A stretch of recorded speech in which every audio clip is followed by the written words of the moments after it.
Hello, everybody. Welcome again to the Weirdly Cosmic podcast with me, Louise Eddington, also known as Lumina, the Wisdom Weaver. And I am here today with the week ahead forecast for April the 27th, right through till May the 4th. May the 4th be with you. And don't forget to leave me a thumbs up, subscribe, leave me a comment, share if you feel like it. I'm trying to make these more succinct, so I'm writing a script or outline at least each week before I come in and do them. So I'm going to start with April the 27th. But before I look at that, I do want to show you the cards I pulled, and we're going to weave the cards in for this week. So the cards for the week, the King. These are from the Red Threads Tarot. The King keeps coming up. We have the Four of Discs, and we have the 10 of Discs. So if you know the tarot, you can look those up yourself as well, although the Red Threads is slightly different. But let's talk about this week coming up. This week is a story of power and grounding. It starts with a potent Taurus New Moon, Venus guided, still echoing through the field, and ends with Venus in Aries, conjunct Neptune, asking us to dream boldly and love like it matters. And I just showed you the cards I pulled for this week. So the King again, the Four of Discs, and the 10 of Discs. And that's not just survival energy, that is sovereign, resource, and legacy. So let's walk through this one step at a time. So here we have Sunday. So on Sunday, the 27th, I've taken some of my extras out, but as you can see, Algol is coming up to join, or Uranus is coming up to join Algol again, which I won't really talk into, but Sunday is Taurus New Moon and Pluto pressure. Sunday's big, really big. So if you're feeling slow but seismic, you're not wrong. We begin the day with the moon entering Taurus, grounding us. You can see the moon is just at the end of Aries at the very start of the day. So the moon enters into Taurus for just over 2 days. And there's the moment the moon enters Taurus, you can see. And in fact, let me set the time zone for Eastern. Keeps resetting. So let's do the moon enters Taurus again. There we go. 3:32 a.m. We begin the day with the moon entering Taurus, grounding us, but she immediately squares Pluto in Aquarius. Okay. And so Pluto is just 1 arc minute from its retrograde station point, which it'll be stationing on May the 5th, which means this square is loud, even if it comes through subtle shifts.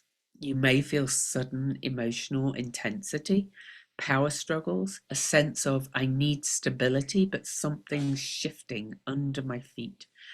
Later that day, the moon squares Mars in Leo, echoing the recent Mars-Pluto opposition that's just starting to move apart. Very recent.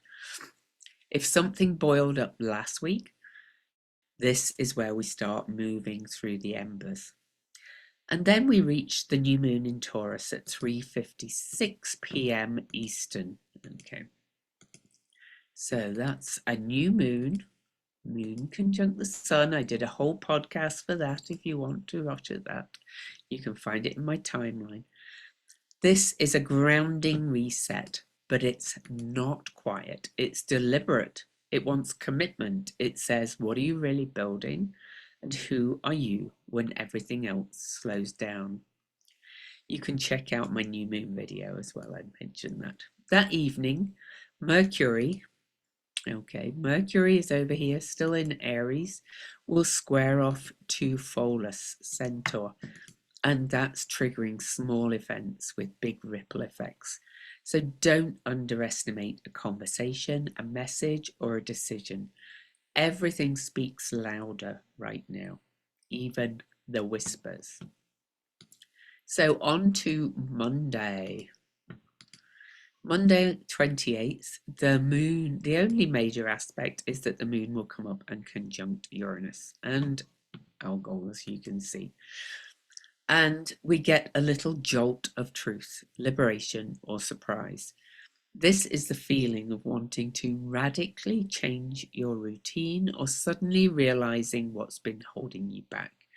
It's not chaotic, it's clarifying, a little breakthrough wrapped in earth, and a bit of a prequel, because a couple of weeks later the sun will come up and meet Uranus at 27 degrees, when Uranus has moved on and the sun has travelled almost all the way through Taurus. So we're getting a little glimmer of what's coming later in this lunar cycle. Okay. Now then, Tuesday, the 29th. Excuse me.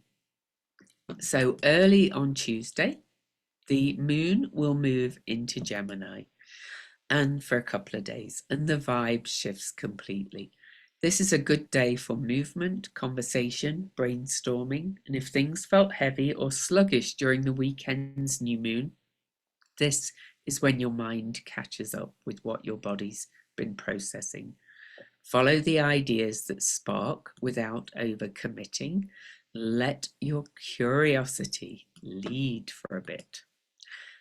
On to Wednesday, April the 30th, last day of April for this year. Venus fire and a fate check. This is a double shift kind of day. Early in the day, Venus enters Aries, well, fairly early anyway. So let me get the exact for you. At 1:20 p.m. Eastern, Venus enters Aries, and with it we'll feel the tone change. Venus is no longer lounging. She's lacing up her boots. This is bold love, fierce beauty, creative initiation. Venus in Aries doesn't wait to be chosen. She chooses herself. And later that night, the moon over in Gemini will square the lunar nodes. Okay. And that is at 26 degrees Gemini, Pisces, Virgo. And that means something we speak, learn, or even text could spark a redirect. Don't underestimate a casual convo or a curious thought. This is a moment to ask, am I moving forward or circling the past? This is a king moment. Stay in your inner authority, even if your emotions want to scatter. So on to May Day. May Day, the moon is a tender awakening. The moon moves into Cancer early in the morning, 4:10 a.m. Eastern to be exact, but she doesn't enter gently. She immediately squares both Venus and then a Neptune, the very planets that are preparing for their conjunction tomorrow. This may feel a bit like a vulnerability hangover. Emotions could be messy, dreamy, unclear, or nostalgic in a weird way. You might feel like you're protecting your energy with one hand while reaching out with the other. It's okay. You're allowed to feel more than one thing at once. This is a Four of Discs kind of day. Protect your peace, guard your energy, but don't wall yourself off so completely that your heart can't breathe. There's a big difference between self-care and self-protection and walling yourself off. Okay. Friday, May the 2nd. What a perfect Venus day, because Venus and Neptune They've got to get this one exact. This is a rare day. Well, they meet about every year, but this is the first time since Neptune moved into Aries and Venus had her retrograde that they have met together in the sign of Aries. They met a couple of times in Pisces as Venus was heading towards her retrograde and then retrograde, and now they meet in Aries. This is blending romantic longing with divine inspiration in the sign of instinct, action, and flame. It's a cosmic love poem, but written in spark, not softness. You might feel a creative surge, a deep longing, or a burst of courage to start something that reflects your inner truth. It's visionary and it's brave, but be mindful of illusions or idealizations. Dream it, move toward it, but check in with your body before you leap. The 10 of discs is humming beneath this. What are you building that lasts? What dream is worth anchoring into form? This transit is not just about love. It's about what your love creates. And then on Saturday, May the 3rd, the moon enters Leo at 7:35 a.m. and we're ready to shine a little. It's a great day to reconnect with joy, courage, play, and expression. Let yourself be visible. Let something bold move through your body. After a week of emotional depth and visionary potential, this moon brings warmth and a chance to actually feel the fire that's been rising all week. Make art, dance, move your body, declare something. We're heading now towards this first quarter moon where we started the week in the new moon, and it's going to meet Mars, firing up those passions hugely. So let me just show you when that is. So on May the 3rd in the evening, the moon meets Mars. That's really pushing you to action. Mars is moving quickly away from the opposition to Pluto. Mars is now past where it's stationed retrograde. So it's treading new ground. Mercury's treading new ground. Venus is on the way out of her retrograde area. Jupiter is treading new ground by the end of the week too. That means Jupiter, Mars, and Mercury so far have all passed the degree where they recently stationed retrograde. I'm not going to go back to those dates. As well as the moon meets Mars. I will show you quickly. Hang on. Oh, Mars. Mars stationed retrograde, December the 6th, 2024. Okay, so that was at 6:10. Okay, do you see that? And then we're getting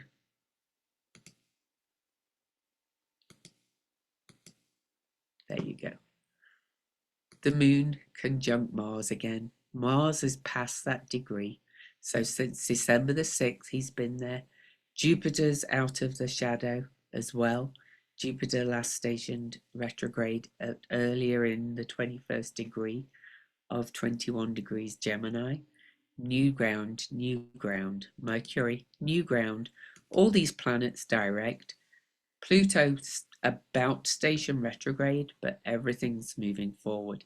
And we finish the week on the first quarter moon, and we finish the week, or almost at the first quarter moon, we finish the week with the moon conjunct Mars, giving it a healthy old push and a desire to create and to live from love, to live loud, one could say, with that aspect. What a way to finish the week.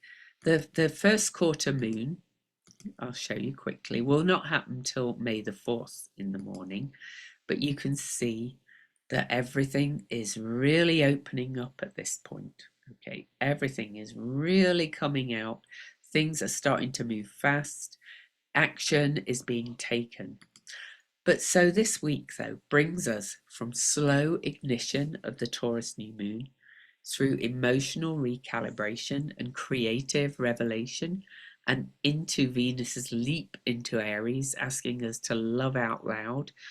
And then we get the Moon and Mars together just before that first quarter crossroads moon, saying, come on, it's really time to get out there and take the action now. So through it all, the cards could not be clearer. The King reminds us to stay in our truth. I'll stop the share right now. So the King reminds us to stay in our truth and lead our energy wisely. The Four of Discs tells us to protect what matters, not out of fear, but out of devotion. And the Ten of Discs is the future, the long game, the grounded legacy we're shaping every time we choose with intention. Let this be a week where your roots deepen and your fire rises. If this was helpful, please share it, subscribe, drop a comment, leave a thumbs up. And if you haven't seen the Taurus New Moon video yet, it's waiting for you on my channel. But otherwise, go and weave wisely. Much love. Mwah.